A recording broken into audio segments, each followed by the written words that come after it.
looks weird. He always looks weird. Crane, we did it! We flew! But not with the jetpack. But we found a plane instead. Almost in good condition. Had to make a few adjustments to it. And the gasket broke. All the oil leaked out, the engine seized up. We had to jump out, but Mr. Dahl, our boss... Whoosh! He flew all the way to the west. You have to find him, Crane. But you two actually care about someone else. Oh, you wound us, Mr. Crane. Also, Mr. Dahl is a billionaire. He'll make us rich. All right, how am I supposed to find him? Simple.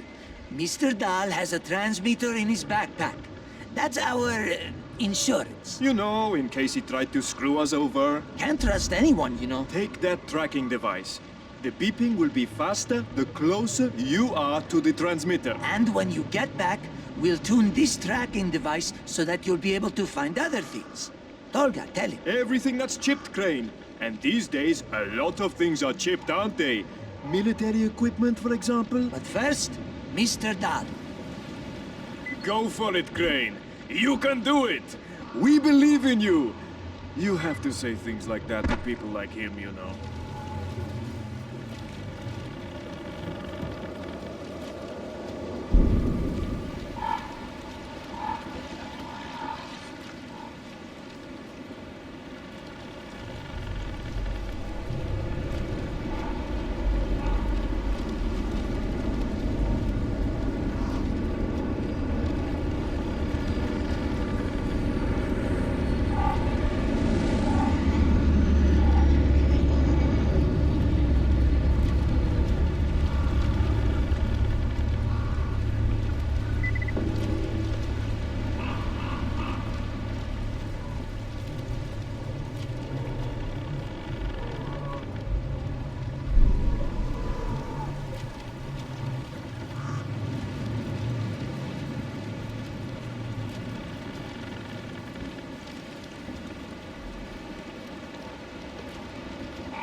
Yes, and yes.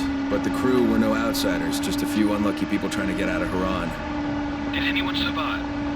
Are they dangerous? Yeah, 2 survivors, but no, they're just a pair of suicidal mad scientists. More dangerous to themselves than anyone else. Scientists, you say? The mother would like you to keep an eye on them, just in case.